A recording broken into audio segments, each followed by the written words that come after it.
답은 AI 반도체, 또 최대 2차 전지 비교 분석, 2차 전지와 조선 수익의 길, 점상과 함께하는 특별 강연회. QR코드를 인식해 확인해보세요.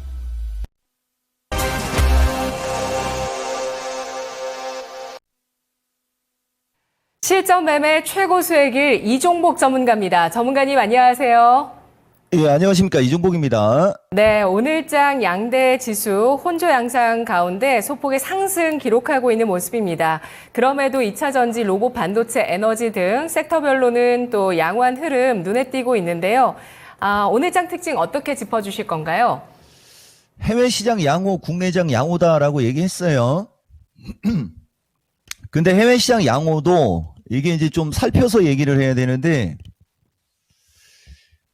장 초반 흔들리다가 막판에 올라갔습니다.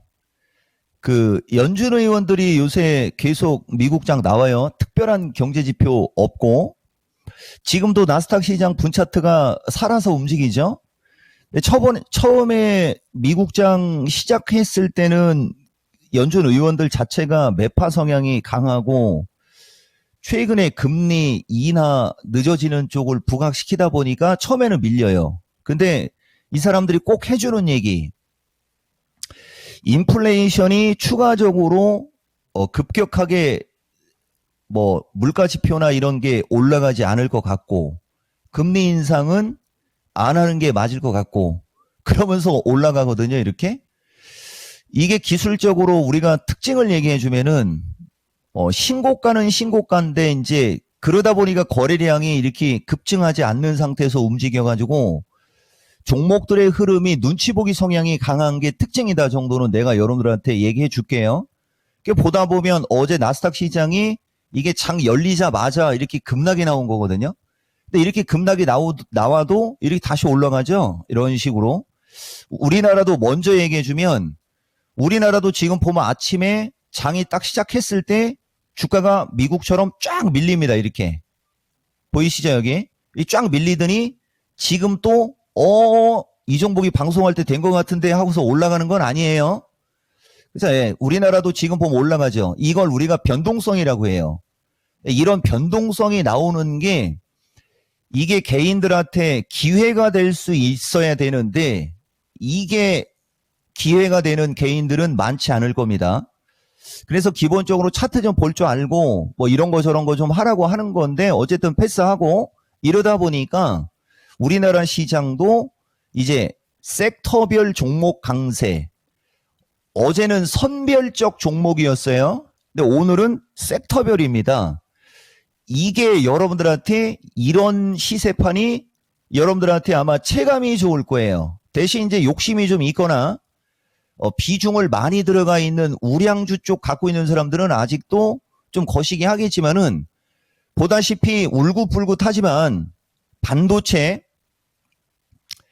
그 다음에 이제 거래소 2차 전지 향 시총 상위, 그 다음에 여기가 2차 전지, 여기가 로봇, 이쪽이 이제 AI 쪽인데, AI는 오늘은 더조니 쪽이 강하고요. 전체적으로 섹터 자체가 이쪽 반도체고요. 이쪽 제약입니다. 그리고 이거 에너지. 보다 보면 급등하지는 못하지만, 이 정통 섹터를 얘기하는 거예요. 급등하지는 못하지만 올라가고 싶어하는 모양은 계속 보이는데, 중요한 것은 최근에 강세를 줬던 종목들이 흔들리니까 저쪽으로 매수세가 유입된다는 거죠. 그래서 내가 하나하나 짤막하게만 풀어서 얘기하면은, 미국도 이 해외 시장도요, 보면 엔비디아가 지금 거의 얼추 신고가에 왔는데, 이건 엔비디아입니다. 거의 신고가에 왔는데 기술적으로 거래가 감소하는 신고가예요. 이건 눈치를 보는 거예요. 대신 이제 반등이 세게 나오긴 나왔어요. 근데 여기 지금 보면 테슬라가 되게 약한 주식입니다. 테슬라는 약한데 차트적으로는 가장 안정적인 차트예요, 이게 테슬라가. 그러니까 만약에 여러분들이 미국 주식을 사고 싶다, 지금은 엔비디아를 사는 게 아닙니다. 이건 나는 대놓고 얘기합니다. 이런 거. 지금은 엔비디아를 사는 게 아니고 테슬라를 사는 게 맞아요. 대신 이제 테슬라가 뭐 200달러, 222달러, 뭐 250달러 쪽으로 올라가. 이것도 지금 보면 확률이 있으니까 이종복이 얘기한다고 그랬죠. 우리는 확률이 없으면 아예 얘기를 안 합니다. 대신 이제 아까도 얘기했듯이 테슬라가 이쪽으로 올라가게 되고 엔비디아가 만약에 이쪽으로 조종을 받으면 그때는 또 엔비디아가 매력이 생겨요. 무슨 말이냐면은 미국 빅테크 기업들도 잘 가지만 안 사야 되는 게 있고 그게 엔비디아 쪽. 못난이 멍청이처럼 움직여도 사야 되는 쪽. 그게 테슬라 쪽. 요 얘기를 한 거고 우리나라도 이거하고 되게 유사하다는 겁니다. 자, 보세요, 여러분. 2차 전지도 지금 보면 시총 상위는 아직은 약합니다. 왜냐면은 지수가 눈치를 보니까. 근데 여기 지금 보면 PNT가 이것도 지금 47,500원에서 5만원대로 갈 때는 거래가 터져야 되고 쫓아가면 안 돼요. 지금 보면 어쨌든 PNT 흐름을 보면 최근에 2차 전지 에코프로 쪽은 흘러내리고 있는데 이렇게 보다시피 에코BM 이렇게 흘러내리죠. 근데 최근 PNT는 이렇게 위로 올라가고 있습니다. 이 차트의 특징을 보라는 거죠. 이거 뭐 부도나는 차트로 빠졌잖아요. 그죠? 요런 종목이 지금 움직임이 좋고 요건 특징입니다. 필 에너지도 이제 빠질 만큼 빠지니까 움직임이 좀 나오고 이건 특징주. 그 다음에 애경이 알죠 여러분? 애경이가 되게 약했던 것처럼 보여도 애경이는 지금 박스권에서 잘 버티고 있어요. 차트가 다르다는 거죠. 그리고 로봇은 전체적으로 움직임이 좋아요. 로봇은 전체적으로 움직임이 좋은데 못 치고 간다 얘기예요. 여러분 자 보세요. 두산 로봇도 지금 보면 그냥 일자백으로 옆으로 기고 있지 않습니까? 그러니까 이런 게 거래만 실리면 위로 튄다는 얘기예요. 만약에 거래가 안 실리면 그 옆으로 긴다는 얘기죠. 대신 이제 2차 전지 쪽은 시가총액 로봇 쪽은 물량이 많지 않으니까 그냥 특징적으로 요 정도로만 얘기해주고 로봇은 전체적으로 좋다. 그러나 거래량이 따라주지 않는 건 단점이다. 그러니까 거래량이 따라주지 않는 건 단점인 것은 거래량이 없다는 얘기는 주가 바닥이기 때문에 거래량이 없다는 것은 주가가 급락의 확률이 떨어진다는 얘기예요. 근데 이쪽이 지금 전체적으로 움직임이 좋으려고 하는 이 흐름은 화장품, 그 다음에 전선, 그 다음에 전력설비, 그 다음에 구리, 그 다음에 비금속 등 저쪽 종목들이 혼조세로 바뀌자마자 이런 일이 벌어지고 있는 거라는 거. 그죠? 그리고 반도체도 보시면 아직 완벽하지는 않지만 리노공업 이번에 밀릴 때 좋은 기회라고 그랬죠. 그 다음에 여기 보면 TS 이번에 밀릴 때 좋은 기회라고 그랬습니다. 잘 가고요. 그 다음에 동진이 같은 차트가 정상적인 정통 차트라고 그랬어요. 세게는 못 가도 나쁘지는 않죠, 여러분. 이게 지금장이에요. 그리고 에너지가 오늘은 원전하고 수소로 에너지가 넘어갔습니다. 수소도 이거 특징으로 하나만 얘기해 볼게요. 두산 퓨어셀 같은 거 보시면 이거 완전 아까 PNT하고 똑같이 생겼죠, 여러분. 이런 주식 하나 제대로 잡으면은 이렇게 대박이 날 수 있는 그런 종목들 흐름이 나오고 있다. 이렇게 말씀드릴 수 있습니다. 네, 두산 퓨얼셀은 4월 말에 장대 양봉을 뽑았는데 그때 아무 이슈 없이 뽑았습니다. 그래서 저도 종가 진행할 때 좀 눈에 띄어서 채팅창에도 말씀드린 적이 있었는데요. 이런 게 이제 말없이 올라가는 이런 것들이 결국엔 또 좋은 수익으로 이어질 수 있는 부분들 이 시간을 통해서도 확인하실 수가 있습니다. 지금 반도체 배터리 때가 오고 있다라고 말씀을 해주셨는데요. 오늘장 투자 전략은 어떻게 세울까요? 그러니까 뭐 지수는 373, 371 얘기했는데 여러분들 오늘 날밤 새우고 나서 이제 내일이에요. 내일 새벽 5시 20분인가 6시쯤에 미국장 마감하고 얘기하는 겁니다. 엔비디아 실적이 나올 거거든요. 근데 어쨌든 지금 보면 오늘 지수 이거 보면 이 파란색 금 있잖아요. 그 금 딱지키들이 꼬리 달리는 거 보세요, 여러분. 대신 뭐 누차행이지만 위에 있는 파란색 선을 넘어가지를 못하는 장이에요. 박스권 정도 보시라는 얘기예요, 여러분. 요 얘기 해주고 373 돌파, 371 지지 체크인데 이게 중심이론 그게 그대로 이게 저장이 되어 있네요.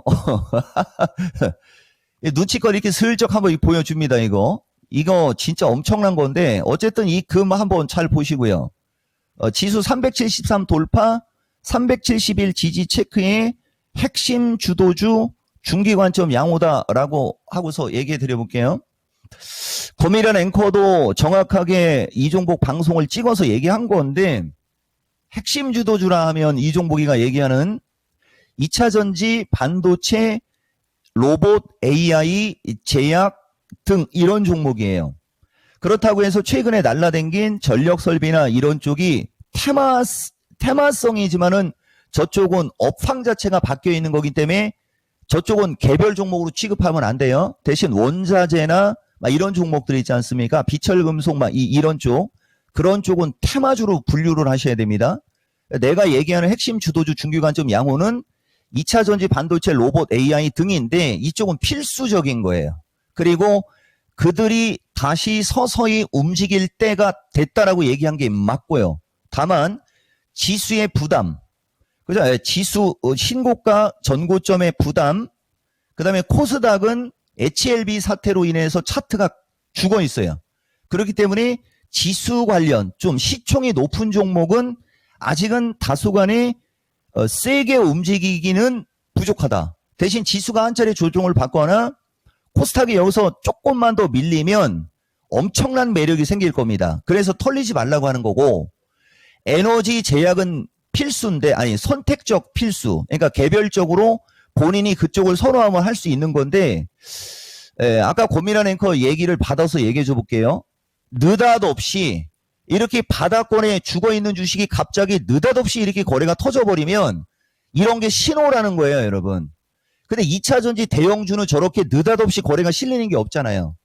근데 애경이나 PNT나 이런 종목들은 느닷없이는 안 실렸어도 거래가 실리는 게 눈으로 보인단 말입니다. 요런 데 보면 이렇게 거래가 실리지 않습니까? 이렇게 어떤 신호가 있어야 움직임이 좋다는 얘기를 해주는 거죠. 그래서 2차 전지는 나빠서 약한 게 아니라 충분히 매력적인데 매수세가 안 붙어서 약한 거예요. 그 매수세가 왜 안 붙었겠습니까? 아까도 얘기했듯이 전력, 전선, 화장품, 원자재, 음식료 등 너무 많은 종목들이 움직임이 좋다 보니까 저쪽으로 들어갈 돈이 없었던 거죠. 이거 되게 중요한 얘기입니다. 그러니까 지금은 저 종목들은 나빠서 못 가는 게 아니고 안 사서 못 가는 거니까 사게 되면 올라가겠죠? 핵심 주도주 중기관점 양호 말씀 드렸습니다. 네, 알겠습니다. 변함없이 단연 2차 전지, 반도체, 로봇, AI 필수적으로 포트에 갖춰야 되는 이유, 그리고 배터리가 부진하지만 나빠서가 아니라는 해석까지 함께 들어봤습니다. 분석 잘 들었습니다, 전문가님. 예, 고맙습니다. 오늘 방송은 밤에 있습니다. 네, 오늘 밤 8시, 9시죠? 9시 신의 한 수에서 또 이종목 전문가가 등장하니까요. 또 들썩들썩 할 것 같습니다. 지금까지 실전 매매 최고 수익을 이종목 전문가의 전략 함께 하셨습니다.